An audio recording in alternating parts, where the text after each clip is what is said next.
Hello everyone, welcome to Technologies Discussion channel. Today, I'd like to continue the discussion on satellite communication. For this video, I'm going to discuss on the satellite terminologies. For example, I'm going to define what is uplink and also downlink. This uplink and downlink beside for satellite is also relevant for cellular. Next, I'm going to discuss how can we actually locate a satellite in the space, basically by the azimuth and also elevation. Okay, so basically the satellite on the ground, basically they have this azimuth and also the elevation. And from this azimuth and elevation, basically with the distance, I can actually locate the location of the satellite in the space. Next, I will also define what is footprint. And then last but not least, on the frequency, okay, the frequency that is utilized by two types of satellites, which I will go through shortly. This will be the part 3 series discussion on satellite communication. So if you're keen to know more about satellite communication, please take a look on the playlist under the description. Over there, you will be able to find a series of discussion on satellite communication. This is my email. If you have any question regards on today's discussion, please drop me an email. Before I continue, I'd like to urge you guys to support this channel by pressing the like and also subscribe button. Please also turn on your notification bell in order to receive more information from this channel. Guys, once again, sincere thanks for your strong support. Let's quickly go through first terminologies on satellite, which is define of what is uplink and also downlink.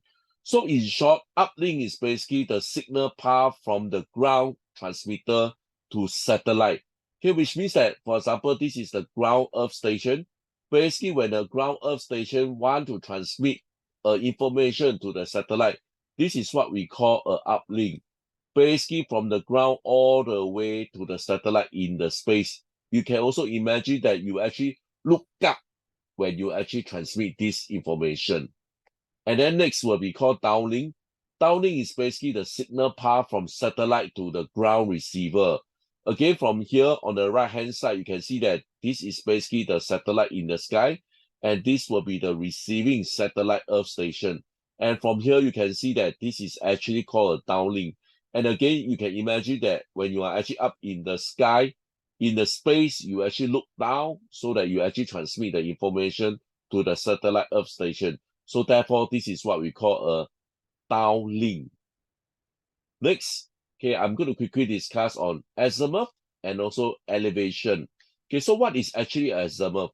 Okay, azimuth is actually the angle of rotation with reference from the north. Okay, so imagine this satellite, you can actually turn 360 degrees. So the reference is actually reference to the north. Okay, so basically all the satellite dish, there will be a reference point. Where is the location of the north? That will be the reference points.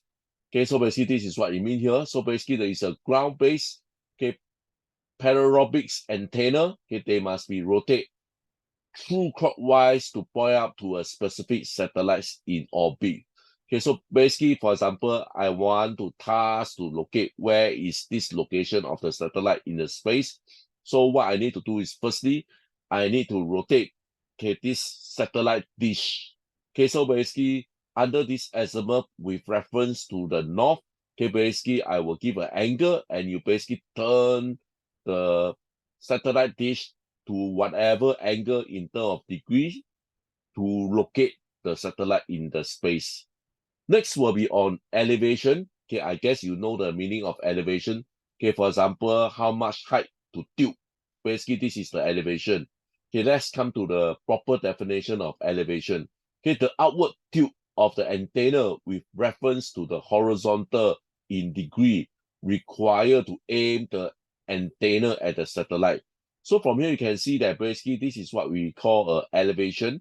Okay, so elevation basically how much that you actually need to tilt this satellite dish in order to locate the satellite. So in short, okay, to define the exact location of a satellite, we actually need to have three components. I have described about elevation and also azimuth. Next, I also need to know the distance from the Earth station to the satellite. Okay, because this satellite that you actually launch, okay, you were definitely able to know roughly how far it is from this Earth station. So basically with this, you can correctly allocate the satellite in the skies, okay, by knowing the elevation, the azimuth, and also the distance from the Earth station to the satellite. Next, let me discuss on footprint. Okay, I guess you know the meaning of footprint is basically what is the area that will be covered by the satellite. Okay, so basically this is what it means here. The coverage area on the Earth's surface that the satellite can receive from or transmit to. Okay, so from here you can see that this is one of the satellite. Okay, for example, basically they are able to cover this zone here. So basically this one satellite ST1 can cover this zone here. So basically this is what we call a footprint, okay, which is the coverage area on the Earth's surface that the satellite can receive or transmit to. Okay, footprints show the contour of equal signal strength on Earth's surface, okay, which means that all this area, they receive the same amount of signal in terms of the strength. Okay, so it actually depends on the satellite orbit, height, and also the type of antenna used. Okay, so the difference is basically where is the satellite orbit, okay, what will be the height, and also what are the types of antenna. Okay, so you can imagine that, let's say you are at a very tall building, so therefore you are pretty closer to the satellite. Okay, not so much closer because satellite is actually located quite a fair distance away from the Earth. So basically, let's say if you have a tall building, okay, so basically the distance between the satellite to the building is shorter, okay, but technically, okay, this height is doesn't really serve any relevant.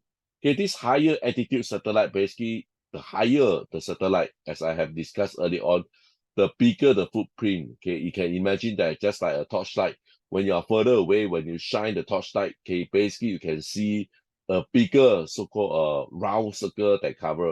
Okay, it's the same definition. The further away you are, then you will have a bigger footprint. Okay, then, however, you will have going to have more interference, and you're also going to receive a lower power. Okay, so basically because, okay, you are further away, technically you can also imagine that due to the path loss, okay, you are going to receive a lesser power. Okay, next, okay, let's discuss about frequency. Okay, let's discuss about the frequency that the satellite communication, typically they use in terms of gigahertz. Okay, so basically they use in terms of the gigahertz. Okay, the exact frequency I will go through soon. Okay, but for satellite communication, typically they use in terms of gigahertz. So one of the key reasons why they need to use such a high frequency is because they will have a greater amount of available bandwidth.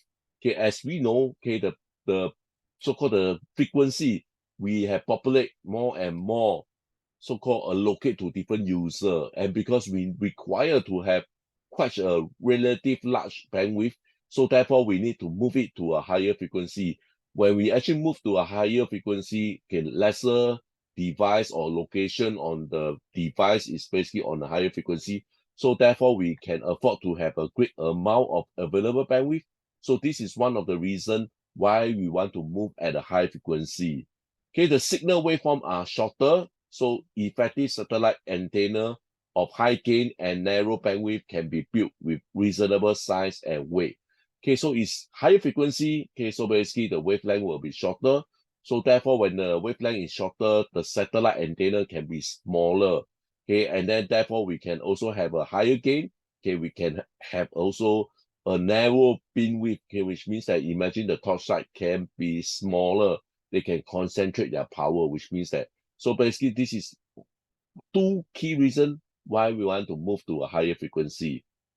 Communication satellite basically use separate frequency range for the uplink and downlink. Okay, so in short, for satellite, earlier on, I have discussed what is uplink and downlink. Basically, for satellite communication, okay, uplink use a frequency, downlink use another frequency. Okay, they don't share the frequency. So if we do a very quick recall, okay, so basically this is called frequency division multiplex, okay, which is a multiple access using FDD, okay, frequency division duplex. Okay, the uplink frequency is always at the higher frequency range, and the downlink frequency is at the lower frequency range. Earlier on, I have explained this. Okay, why uplink, okay, basically they have a higher frequency range, and downlink, why they prefer to use a lower frequency range, okay, because of the free space path loss. Okay, so basically, if you cannot recall, take a look on a part 2 series discussion. Okay, you will be able to understand why. Okay, either it's part 1 or part 2. Okay, so take a look on the playlist under the description if you need to know more about satellite communication. Okay, for example, in the C-band, okay, the uplink frequency is at 6 gigahertz range, while the downlink frequency from the satellite to the Earth station is at the 4 gigahertz. Okay, so this is the definition here. Uplink, typically they will use a higher frequency. As for downlink, they typically will use a lower frequency. Okay, so in short, okay, let's quickly discuss what are the typical frequency that will be used in satellite communication. There are actually 2 types of satellite. One is what we call it a C-band, another one we call it a Ku band. Okay, so earlier on I have mentioned about C-band. Okay, they are typically using 6 gigahertz for uplink and 4 gigahertz for downlink.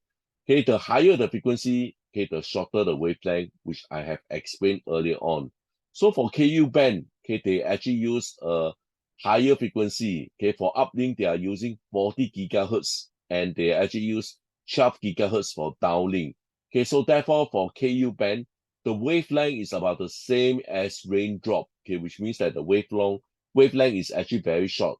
Hence, okay, the rain can strongly attenuate the signal. Okay, so therefore Ku band is not used in area where there are many rings. The frequency reuse, okay, so it's important to have frequency reuse because we don't have finite resource like the spectrum. Okay, these are all limited. So therefore, we always want to try to use frequency reuse as much as possible. Okay, the frequency reuse in satellite system can be established through. Okay, so this is what I have mentioned earlier on. The narrow the beam width, okay, so which means that imagine the torchlight, the light that I shine out, okay, the narrow it is, okay, so therefore I will have a higher antenna gain. So once I have a higher antenna gain, I will be more directive, okay, because I have a very small beam, okay, which means that it actually can be very directive, and therefore, okay, this is what I mean. So once I have a very narrow beam width, I always have the possibility to use a frequency reuse. Okay, so basically because the beam width is so small, so narrow, and therefore I can afford to reuse the frequency. Next, the size of an antenna will be increased when antenna gain is higher. Okay, again, this is physics. If I want to have a high gain, the antenna size will be big. Okay, the same frequency can be reused in different area of the Earth, which I have illustrated. Okay, another way is to use the different polarization. Okay, before I talk about polarization, let's do a very quick recall. Okay, the polarization refers to the orientation of the E field of the EM signal. Okay, so basically in short, there are actually 2 types of polarization. Okay, we have the horizontal and also the vertical polarization. Basically, the different information can be transmitted to different Earth station receiver using the same band of frequency simply by using different electromagnetics polarization. As I shared with you earlier on, there are actually 2 types of polarization, okay, which you can see over here, either the vertical and horizontal. So therefore, we can still use the same frequency. Basically, we will transmit under the different polarization. So therefore, it's also another way to accommodate more user. However, this is less effective because the Earth atmosphere can change the polarization of the transmit EM wave in a process called depolarization. Okay, so basically, this is what I want to discuss for this video. In this video, I have discussed the various terminologies for satellite communication. With this, I'd like to end my discussion. Please sub to like and subscribe. Once again, thank you so much for your strong support. I hope to see you soon. Bye for now.